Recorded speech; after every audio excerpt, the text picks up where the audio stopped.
Jadi bisa dikatakan sebenarnya di Indonesia daripada artis-artis buat token-token nggak jelas, mending artis-artis itu lagunya di NFT-in, dijual. Siapa nih yang mau beli royalti dari lagu saya? Harusnya bisa dong jadi begitu. Mungkin Bro Evan mau jawab dulu? Itu cukup teknis ya. Ya. Bukannya tidak bisa. Bisa, cukup ribet memang kalau contoh ya, katakan satu band tertentu ingin katakan albumnya dijadikan NFT. Mungkin bagi orang yang sekedar penikmat dari band tersebut, no problem bagi dia. Karena dia mungkin normalnya bakalan beli album yang biasa, yang fisik, yang hard copy kan gitu ya. Ya, no problem lah, saya beli aja yang NFT-nya, nanti dapat juga yang digitalnya. Tuh. Padahal ya normalnya orang sekarang musik bisa streaming dari Spotify. Betul. Kenapa konsep streaming di Spotify itu cukup jalan kayak Apple Music dan Google Music? Karena manusia sekarang agak beda dengan waktu kita dulu di iPod. Waktu dulu zamannya iPod, ownership dari musik itu jalan.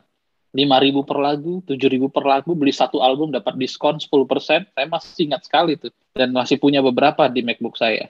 Dulu kan sering sync kan, setiap kali keluar kadang kita sync, kita ganti karena iPod-nya kapasitasnya nggak gitu gede kan gitu. Nah, masih saya simpan, kolektor kan gitu. Itu jadi barang kolektor loh sekarang. 128 ya? Udah tahu. Itu jadi barang kolektor buat di kita. Anak zaman sekarang nggak tahu itu karena mereka pakainya Spotify. Jadi NFT bisa kena, tapi hanya ke pasar-pasar tertentu. Sekarang pertanyaan saya udah punya loh beberapa musik dari artis yang saya beli. Rp7.000 per lagunya. Bisa saya buat untuk apa? Kalau dari Apple, itu saya hanya punya hak untuk pakai secara personal. Nggak boleh pakai dalam branding kan? Nggak boleh pakai dalam, dibikin misalnya saya bikin video, terus saya pakai musik mereka hanya karena saya udah beli di Apple, nggak bisa. Saya nggak punya hak buat itu. Nah sekarang kalau musisi Indonesia mengeluarkan NFT untuk lagu-lagu dia, selain dari untuk mendengarkan, apa yang mereka bisa tawarkan? Kalau mereka memang berani menawarkan katakan royalti dari lagu saya, contoh ya 50%-nya pergi ke holder NFT-nya. Oh itu lumayan menarik saya rasa. Lumayan menarik. Bagaimana Bang distribusinya? Bisa aja distribusi royalti pemusik kan juga nggak setiap hari ya. Distribusi mereka juga ada yang sifatnya bi-annually, ada yang quarterly, tergantung mereka distribusi seperti apa. Lalu 50%-nya dikirim kepada holdernya dalam bentuk apa. Karena kan di blockchain kita hanya bisa terima address-nya aja. Siapa holder dari NFT ini? Muncul semuanya. Nah, pada waktu holder masih hold, dan pada saat, berarti harga itu bisa naik turun secara fluktuatif tergantung seberapa dekat pembagian dividennya nanti. Katakan dividen mereka buat jadi setiap 3 bulan. Berarti menjelang pembagian dividen harga NFT-nya naik. Udah bagi dividen harganya turun. Ya kan? Didam. Habis itu dibeli lagi. Jadi kalau pendukung sejati ya udahlah koleksi aja saya dapatkan gitu. Bukan tidak mungkin, itu mungkin untuk dilakukan. Tapi menurut saya itu pun mesti membingungkan dan butuh banyak edukasi, masih lebih etis ketimbang bikin token artis. Token artis kalau hanya untuk support artis si anu, saya suka sinetronnya, saya suka ini, saya beli tokennya, lalu mau diapain? Ini ngeri. Dan kalau di Indonesia itu kan melanggar hukum sebenarnya ya. Ya tapi saya nggak tahu lah, itu urusan orang hukum. Masih abu-abu lah ya, masih abu-abu. Oke. Nah, kalau saya ngelihatnya gini, Bro Chris, tergantung goal yang mau dicapai ya. Jadi, dulu juga waktu saya masih skeptis, saya ngelihatnya gini, ini ada kesebelasan bola misalnya, gitu kan. Dia mau menjual momen digital ya, momen video klip digital, gitu kan. Dalam bentuk NFT. Nah, target pasar dia akan menjadi lebih sempit karena orang yang mengerti NFT itu dan tadi yang dibilang Bro Evan kan yang mau mengapresiasi bahwa dia memiliki video klip goal misalnya, goal dari klub tadi gitu kan, mau membayar itu dan memiliki itu nggak sebanyak orang-orang yang fans dia yang umum gitu kan. Fans dia yang umum juga kan nggak ngerti cara beli NFT bagaimana gitu kan. Jadi kalau memang tujuannya memang untuk menjual ke semua fans, memorabilia lah atau dalam bentuk digital, ya itu masih bisa dalam bentuk format yang sekarang aja ini kayak sumbangan buat menunjukkan support buat kesebelasan bola, bisa membeli momen-momen indah gol mereka misalnya dengan harga yang tidak mahal, bisa dibeli juga langsung dengan pakai kartu kredit, dan jumlahnya bisa banyak gitu kan. Memang orang bisa copy, tapi ya ini kan mereka fans ya. Kalau udah fans berat kan masa nggak mau ngebeli momen gitu. Jadi saya ngelihatnya kita harus ngelihat ini mau memecahkan masalah yang mana dulu gitu. Malah nanti kalau mereka masuk ke NFT bisa jadi malah memperkecil target market mereka gitu kan. Make sense. Nah itu sih kalau ininya. Ya. Untuk sepak bola sama kayak jersey. Jadi misalnya kalau orang ikut fans club itu ada tier-nya. Ada tier yang pemula. Nanti kalau yang udah makin fans banget tuh ada yang membership-nya lebih mahal, mereka dapat tiap tahun jersey yang original kan gitu ya. Padahal kalau dipikir-pikir beli di Mangga 2 juga lebih murah ya. Setuju. Makanya kembali seperti tadi, kita tidak bisa menyamakan orang biasa dengan orang yang memang bagian dari komunitas itu untuk mengapresiasi sesuatu. Jadi menurut saya nggak usah diperdebatkan deh soal selera. Nah, tapi fungsionalisnya itu memang ada kalau mau dibuat. Contoh, bisa diverifikasi saya memang owner yang original dari ini. Karena beberapa orang dalam mengapresiasi, mereka punya satu kesamaan, yaitu mereka bangga. Ada pride yang mau ditonjolkan. Saya dukung klub ini loh, buktinya mana? Kan itu ya. Setuju. Nah sekarang dia punya sesuatu yang bisa dibuktikan dalam bentuk digital. Ada NFT-nya bukti saya dukung dari klub tersebut. Saya rasa itu lebih kuat daripada beli token bola di Binance kemarin. Iya kan? Istilahnya apa ya? Memorabilianya itu lebih kurang nilai. Betul. Karena dia kan fungible token ya. Fungible token kan sama ya dengan semua orang. Sementara non-fungible token dia bisa dengan bangga bilang saya punya loh NFT nomor seri sekian season ini waktu jersinya seperti ini. Jadi kalau dia misalnya beli pun jersinya dari Mangga 2 versi yang murah-murahnya, tapi dia punya yang versi NFT-nya. Dia bisa dengan bangga bilang saya udah punya bentuk dukungan saya di sana. Sama kan kayak misalnya namanya itu dituliskan di stadion. Banyak loh donatur-donatur yang bangga namanya itu ada di dalam stadion itu. Kadang jadi kalau begitu besar dia jadi nama ruangan ini. Contoh di Manchester United Old Trafford kan ada Sir Alex Ferguson. Oh iya. Gede sekali. Nah, itu sesuatu yang nilai memorabilianya ada, bisa dibuktikan, dan satu lagi bisa dibanggakan. Nah, kalau buat average people, ya itu nggak penting kan, dan kita nggak perlu debat mereka soal itu. Iya. Sorry, kita fansnya PSMS. Iya dong. Tadi menarik Bro Chris kalau ngomongin artis ya, karena baru-baru ini kan kayak festival Coachella itu udah menjual tiket dalam bentuk NFT, gitu kan. Jadi orang beli NFT itu bisa dapat akses ke konsernya dalam kurun waktu tertentu, misalnya. Ada juga yang tier paling atas bisa seumur hidup, misalnya bisa menghadiri konser sampai selamanya, gitu kan. Nah itu sebenarnya kalau jadi artis, saya ngelihatnya itu opportunity ya. Karena memang banyak fansnya berinteraksi menggunakan sosial media. Tapi kalau misalnya mau mencoba membuat NFT, bisa tadi dalam bentuk art, misalnya fotonya dia kan kemarin juga ada tuh artis yang jual fotonya dia gitu kan dalam bentuk NFT. Kalau bisa ada utility seperti itu, misalnya orang yang membeli NFT dalam jumlah tertentu atau ada tier di NFT-nya nanti yang membuat orang ini memang fans berat gitu kan. Jadi kalau ada konser dia bisa masuk misalnya hanya dengan menunjukkan NFT dia di pintu masuk misalnya gitu, yang bisa langsung diverifikasi di blockchain kan. Nah memang kalau dibikin seperti itu jadi kayak membangun experience buat fans itu bisa banget gitu. Dan jadinya ya tadi ya buat fansnya juga dia ada kebanggaan, dia punya NFT yang membuktikan kalau dia memang fans beratnya si artis. Dia juga dapat utility gitu kan, bisa jadi dapat merchandise setiap tahun misalnya, atau undangan buat nonton konser dan lain-lain ya, seperti itu. Menarik. Kayaknya saya pernah loh ngomong sama Bro Chris soal ini. Dulu saya pernah bercanda bilang kalau BTS bikin NFT meledak loh. Harusnya iya. Iya kan? Iya. Misalnya collect nih NFT fotonya mereka kan. Ya, foto cardnya ini kan ada NFT-nya. Foto Betul. cardnya katakan collect 5 nih. Setiap datang konser nanti akan dapat tempat khusus. Bagiannya khusus VIP sekian dan bakalan dapat tanda tangan spesial dari anggotanya. Waduh. Kira-kira meledak nggak? Waduh, gila itu. Belum lagi gini, Bro. Yang gua pikir yang bisa jadi utility dari NFT dari artis-artis ini baru kepikiran banget, baru banget. Begitu lu beli tier tertentu ataupun seri tertentu katakan, and then si artis tiap kali mau ngeluarin merchandise, dia bisa mint NFT baru dan lu bisa beli juga. This merchandise, physical merchandise yang bisa di-verify dan lu jadi orang terdepan yang bisa dapat stream of revenue lagi. Iya. Dan fair ya, contoh gini. Kalau saya kenal ada teman saya cukup lebih tua dari saya, dia itu collect tiket-tiket konser dia.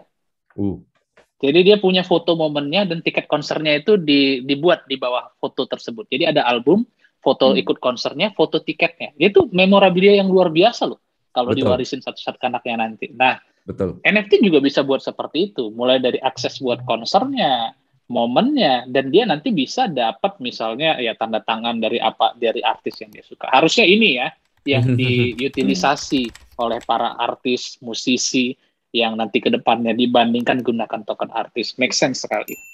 Setuju. Jadi sekarang selain JPEG, Bro Himawan ada own NFT lain nggak? Selain JPEG, ya INS ya, Ethereum Name Service, bentuknya NFT kan. Kemudian apa tadi? Itu tadi NFT yang tidak berupa JPEG art tapi berupa bukti membership. Bukti membership. Menarik. Ya. Kalau Bro Evan? Bisa. Ya game kan? Game udah pasti. Udah kita jelasin.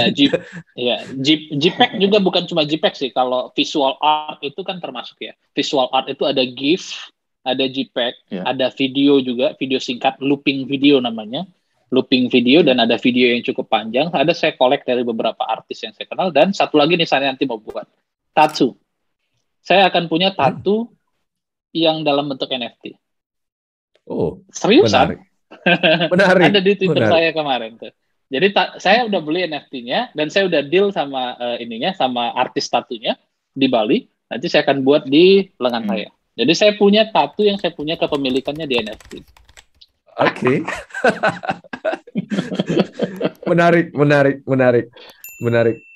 Nah, jadi kira-kira nih, sekarang kan NFT banyak orang memperlakukannya beda-beda.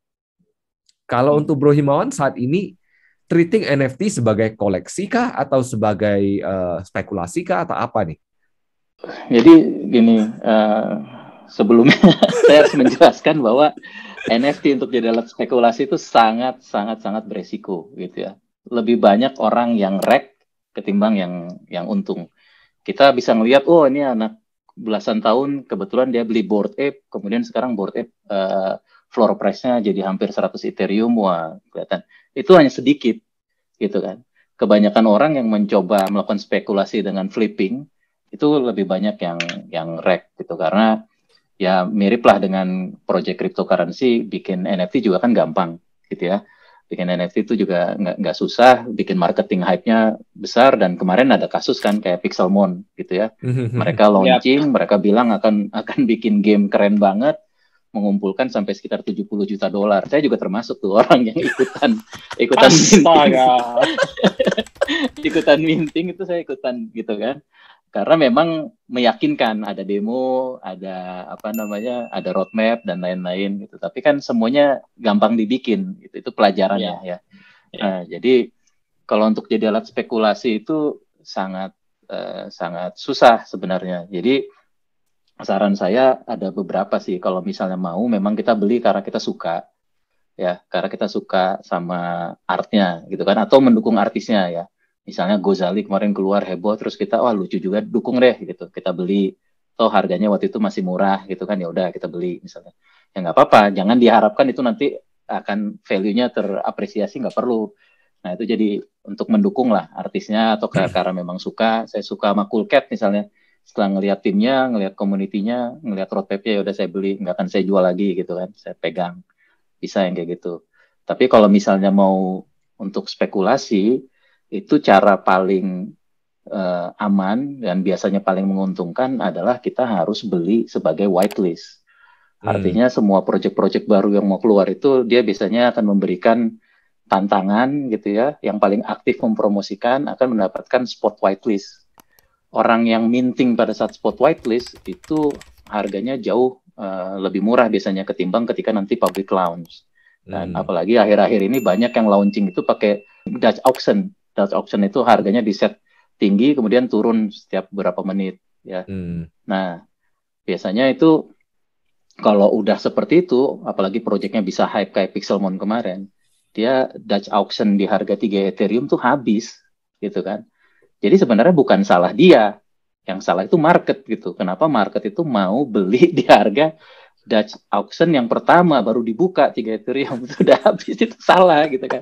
Ya, termasuk saya sendiri gitu. Tapi ya begitu karena memang hype banget kan. Itu yang ikut Discord-nya sama ikut jumlah angka di Twitter-nya udah banyak banget gitu kan. Dan begitu udah mengumpulkan kemarin di reveal ternyata hasilnya jelek. Baru diselidiki ternyata timnya kan inexperience ternyata belum pengalaman banget bikin game yang besar. Memang dia game developer tapi dia biasanya bikin indie game gitu kan. Nah itu kan jadi pelajaran tapi malah sekarang jadi meme kan karena saking jeleknya artnya ada jadi meme. Ada satu jadi meme ada yang namanya Kevin itu sekarang malah memecahkan Twitter itu semua orang ngomongin bahkan floor price-nya jadi gede banget orang-orang jadi pada beli sampai harga 6 Ethereum hanya untuk karakter yang saking jeleknya gitu kan. Jadi ini itu hanya contoh bahwa market di NFT itu selain spekulatif juga bisa sangat tidak rasional ya. Malah gambar yang jelek yang dibeli gitu kan. Jadi kita memang harus hati-hati kalau mau menjadikan ini sebagai alat investasi gitu. Kalau saya karena memang background-nya curiosity gitu ya, tertarik terus juga masuk dan saya menemukan satu hal yang tidak bisa dinilai dari segi floor price atau tidak bisa dinilai dengan harga Ethereum itu adalah di komunitasnya. Nah, biasanya kalau misalnya proyek yang bagus itu komunitasnya bagus. Diskusi di dalam Discord-nya itu nggak cuman when moon gitu kan, when Lambo gitu, udah nggak kayak gitu. Tapi mereka ngomongin ini gimana caranya, tiba-tiba ada yang punya inisiatif bikin fan art atau tiba-tiba dia bikin versi printan, udah gitu dia nawarin. Dia bikin t-shirt misalnya dengan desain yang di mix terus dia nawarin, ada yang nawarin buat wallpaper mobile gitu. Nah, kalau kita ngelihat komunitas yang seperti itu, ini biasanya kuat nih fondasinya, mereka saling ngedukung, mereka di sana nggak untuk flipping. Nah, terus saling berbagi informasi. Biasanya kalau di komunitas kripto, baik yang Bitcoin Maxi atau yang kripto tertentu, itu kayak tabu ngomongin proyek kripto lain gitu kan. Karena ini kan lagi fokus nih jualan token anak bangsa gitu kan. Masa kita ngomongin Cardano gitu. Nggak mau biasanya di grupnya gitu kan. Langsung di-ban gitu kan. Nah, kalau di komunitas NFT enggak.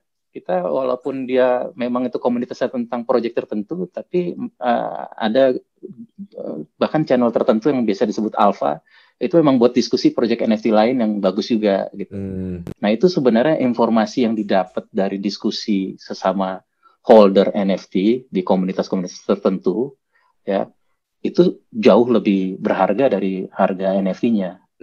Gitu kan. Bahkan ada beberapa proyek NFT itu yang udah dianggap OG dalam artian itu mereka itu yang benar-benar mendrive marketnya NFT gitu kan. Kalau misalnya bergabung di situ dan rata-rata mereka bilang proyek ini bagus, itu biasanya memang proyeknya akan bagus gitu. Karena mereka emang who's who lah, semua orang yang di NFT ngumpulnya di situ gitu. Ya ada beberapa proyek saya nggak akan ngomongin takutnya nanti dianggap ceiling gitu kan. Dianggap ngajakin orang beli, tapi ada gitu komunitas-komunitas.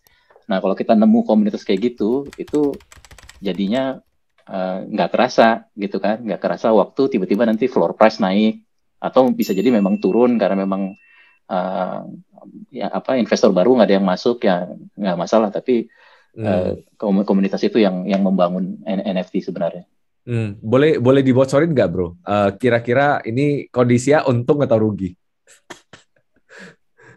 Oh, ini yang selama ini spekulasi. Yes, yes, yes. Jual beli.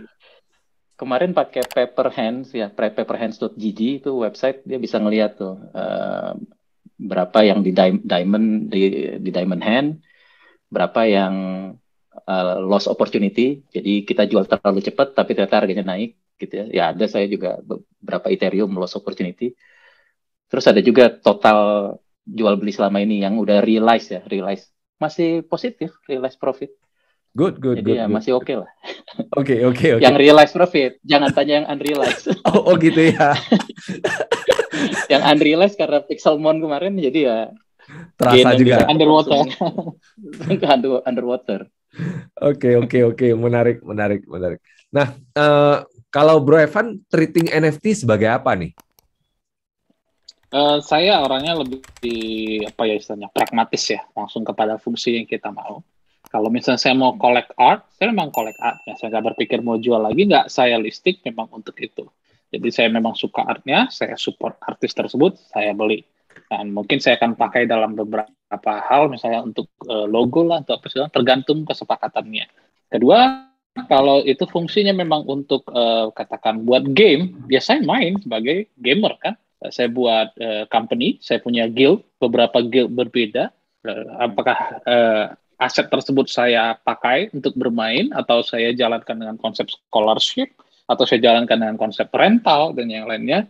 Saya memandang kepada fungsinya apa. Dan saya memang rata-rata beli karena fungsinya. Jadi art yang fungsinya saya apresiasi.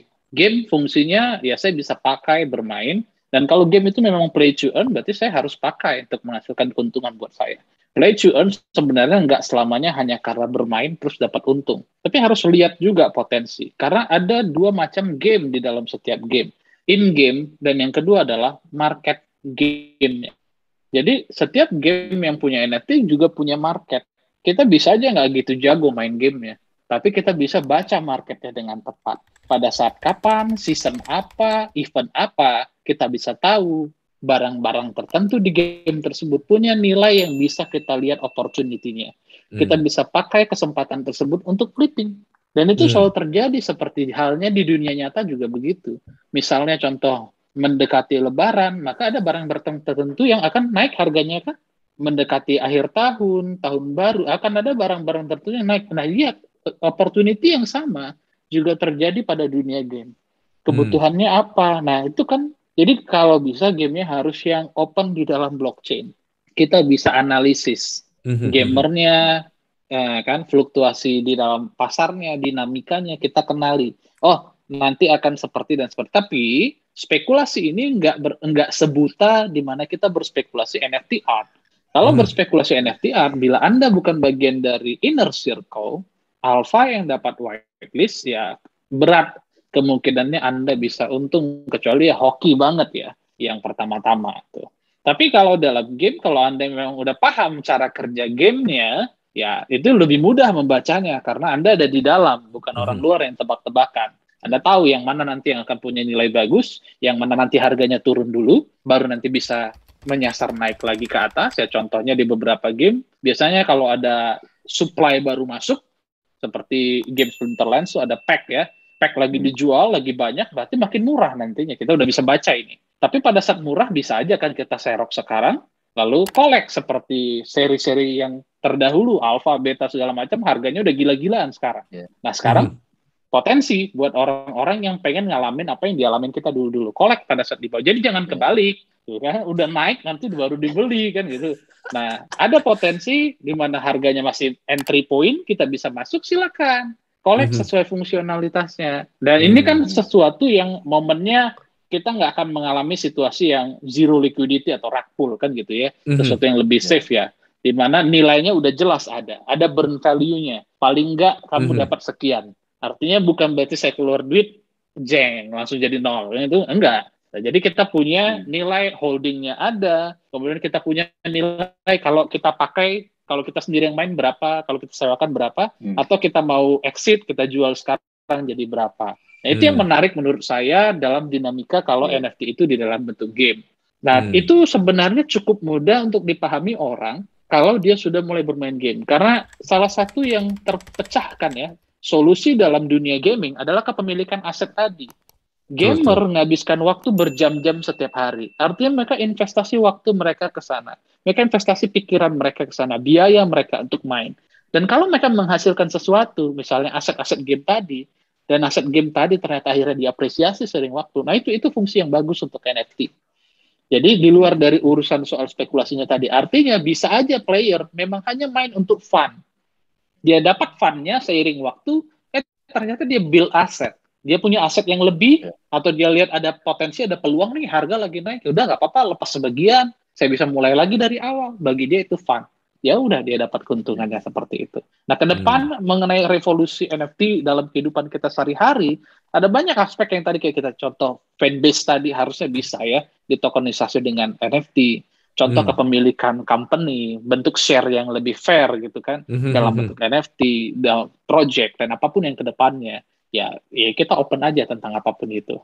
Yang pasti kalau teman-teman masih baru mulai, sebenarnya banyak-banyakin baca, jangan banyak-banyakin iri sama pengalaman orang lain. Karena biasanya FOMO tercipta, karena anak belasan tahun, dulu minting Bored Ape sekian, sekarang harganya sekian. Nah ini bikin orang berpikir gini, kok gue nggak bisa ya? Pasti aku nggak bisa ya? Kita harus bisa appreciate opportunity cost mereka tadi. Ya mereka pada waktu yang tepat, di saat yang tepat, udah the right man and the right place, right time, ya udah dapat, udah terima aja dulu. Habis itu kita belajar.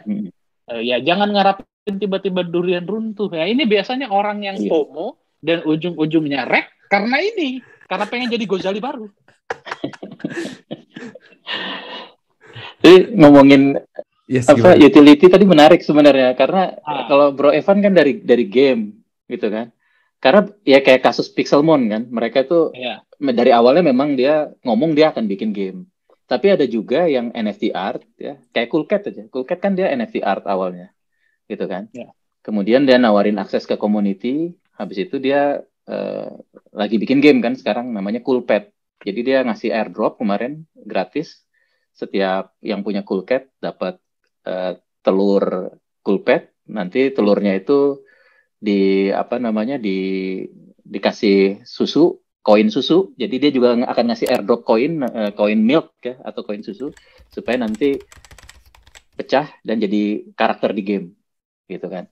Nah ini jadi ada yang mulai dari game memang dari awal, tapi ada juga yang NFT art, kemudian bisa dikembangkan. Dia bisa dikembangkan. Tapi memang kita harus hati-hati karena bikin game kan nggak gampang ya. Saya juga dulu sempat nemenin yang bikin indie game.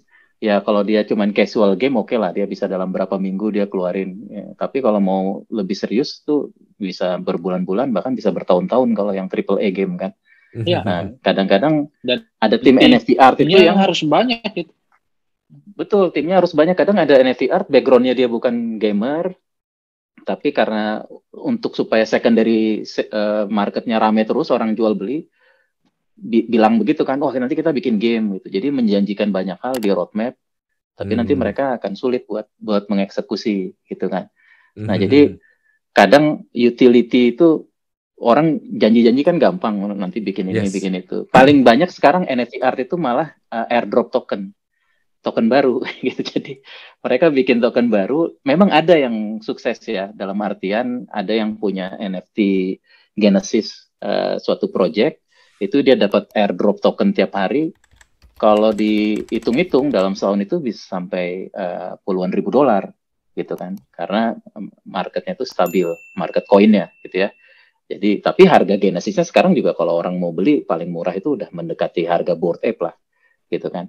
Dan Bored Ape juga sekarang kan lagi diisukan akan mengeluarkan token Ape kan, akan mengeluarkan token Ape buat di airdrop ke holder gitu ya.